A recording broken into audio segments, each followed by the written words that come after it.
Banyak ilmuwan-ilmuwan terkemuka dunia yang sudah berkali-kali meneliti kebenaran kitab suci Al-Quran, dan hasilnya pun sangat menakjubkan. Bahkan, banyak juga ilmuwan non-muslim yang tertarik meneliti Al-Quran dengan fakta fenomena yang ada saat ini. Kita sebagai muslim tentunya tidak meragukan lagi kebenaran Al-Quran. Setiap apa yang tertulis dalam Al-Quran pasti terjadi, dan kini banyak riset ilmiah yang telah membuktikan kebenaran Al-Quran. Pada abad modern ini, pembuktian kebenaran Al-Quran banyak dilakukan oleh ilmuwan non-muslim. Bahkan, tidak sedikit di antara mereka yang akhirnya masuk Islam setelah mengetahui fakta kebenaran Al-Quran. Berikut 6 ilmuwan terkemuka dunia yang masuk Islam setelah meneliti kebenaran kitab suci Al-Quran. Ilmuwan yang pertama adalah Jacques Yves Cousteau. Mr. Jacques Yves Cousteau adalah seorang ahli oceanografer dan ahli selam terkemuka dari Prancis. Ia masuk Islam karena menemukan mata air tawar segar yang sangat sedap rasanya. Namun, air tersebut tidak bercampur atau melebur dengan air laut yang asin di sekelilingnya, sehingga seolah-olah ada dinding atau membran yang membatasi keduanya. Belakangan, Mr. Jacques Yves Cousteau mengetahui bahwa kitab suci agama Islam telah menceritakan tentang hal ini 14 abad yang lalu.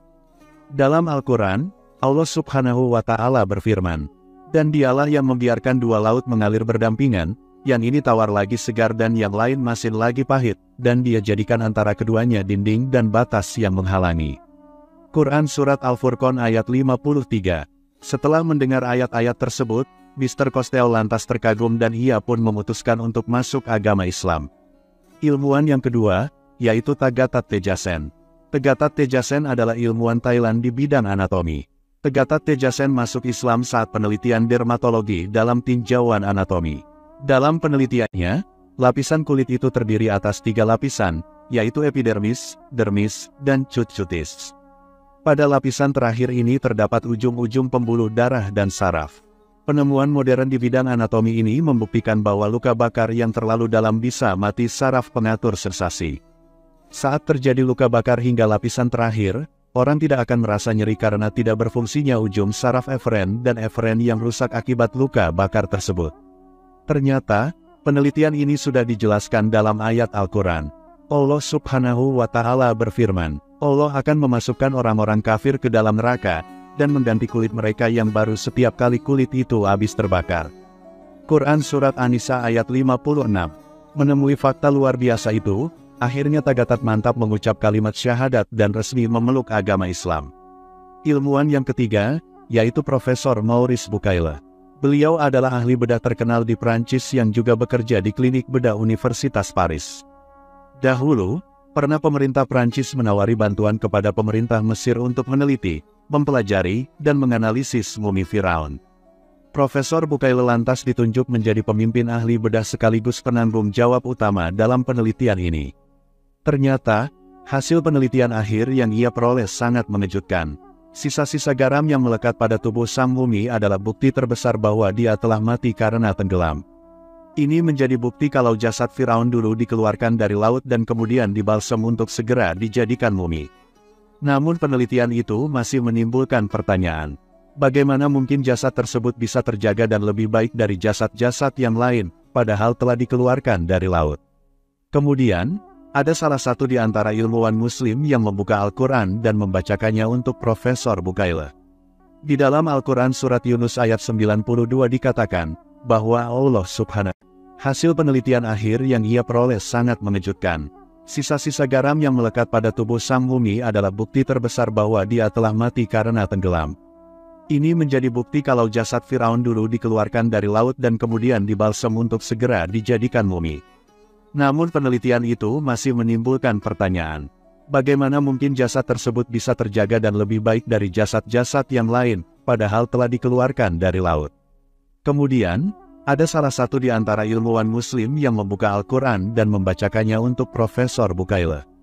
Di dalam Al-Quran Surat Yunus ayat 92 dikatakan, bahwa Allah Subhanahu wa Ta'ala berfirman, maka pada hari ini kami selamatkan badanmu supaya kamu dapat menjadi pelajaran bagi orang-orang yang datang sesudahmu, dan sesungguhnya kebanyakan dari manusia lengah dari tanda-tanda kekuasaan kami. Quran Surat Yunus ayat 92. Ayat ini rupanya sangat menyentuh hati Profesor Bucaille. Setelah mengetahui kebenaran itu, akhirnya Profesor Bucaille memutuskan masuk agama Islam.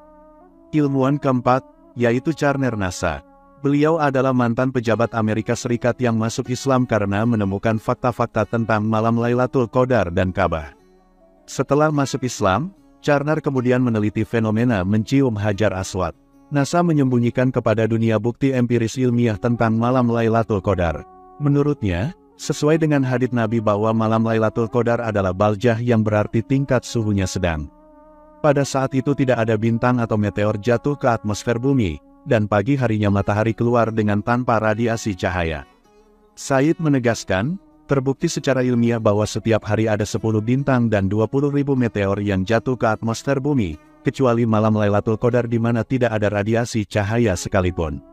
Allah Subhanahu wa Ta'ala berfirman, "Dan jika seandainya kami membukakan kepada mereka salah satu dari pintu-pintu langit, lalu mereka terus-menerus naik ke atasnya, tentulah mereka berkata, sesungguhnya pandangan kamilah yang dikaburkan, bahkan kami adalah orang-orang yang kena sihir." Quran Surat Al-Hijr ayat 14. Dari sinilah, Charner lantas mengetahui dengan bukti yang jelas, bahwa jagat raya saat itu gelap. Karenanya, setelah itu Charner mendeklarasikan masuk agama Islam. Ilmuwan yang kelima, yaitu Dmitry Bolikov. Beliau adalah seorang ahli fisika asal Ukraina. Dmitry Bolikov mengatakan, bahwa pintu masuk ke Islam baginya adalah fisika. Dahulu, Dmitry tergabung dalam sebuah penelitian ilmiah yang dipimpin oleh Profesor Nikolai Kosinnikov yang juga merupakan pakar fisika. Teori yang dikemukakan oleh Profesor Kosinov merupakan teori yang paling baru dan paling berani dalam menafsirkan fenomena perputaran bumi pada porosnya. Ia pun mendapatkan kesimpulan, bahwa suatu hari nanti matahari akan terbit dari barat. Ketika ia menelaah kitab-kitab samawi lintas agama, ia tidak mendapatkan satupun petunjuk kepada informasi tersebut selain dari Islam. Ia mendapati informasi tersebut dari sebuah hadis yang diriwayatkan oleh Abu Hurairah, bahwasanya Nabi Muhammad bersabda, "Siapa yang bertaubat sebelum matahari terbit dari barat, maka Allah akan menerima taubatnya." Ilmuwan yang keenam, yaitu Dr. Fidelma Oleari. Dr. Fidelma adalah seorang ahli neurologi asal Amerika Serikat yang mendapat hidayah saat melakukan kajian terhadap saraf otak manusia. Ketika melakukan penelitian, ia menemukan beberapa urat saraf di dalam otak manusia yang tidak dimasuki darah. Padahal setiap inci otak manusia memerlukan suplai darah yang cukup agar dapat berfungsi secara normal. Karena penasaran dengan penemuannya, ia mencoba mengkaji lebih serius. Setelah memakan waktu lama, penelitiannya pun tidak sia-sia. Akhirnya dia menemukan bahwa ternyata darah tidak akan menerima taubatnya. Ilmuwan yang keenam, yaitu Dr. Fidelma Oleari.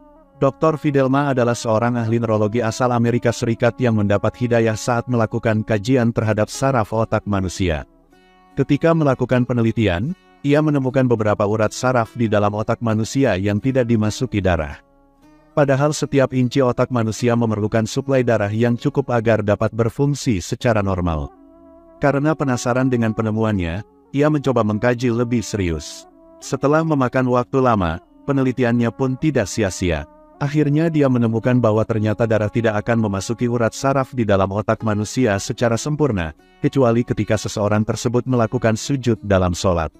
Artinya, kalau manusia tidak menunaikan ibadah sholat, maka otak tidak dapat menerima darah yang secukupnya untuk berfungsi secara normal. Setelah penelitian mengejutkan tersebut, Fidelma mencari tahu tentang Islam melalui buku-buku Islam dan diskusi dengan rekan-rekan muslimnya. Setelah mempelajari dan mendiskusikannya, ia malah merasa bahwa ajaran Islam itu sangat logis. Hatinya begitu tenang ketika mengkaji dan menyelami agama Islam ini. Itulah beberapa ilmuwan terkemuka dunia yang masuk Islam setelah meneliti kebenaran kitab suci Al-Quran. Semoga kisah ini bermanfaat. Wallahu a'lamu bishawab.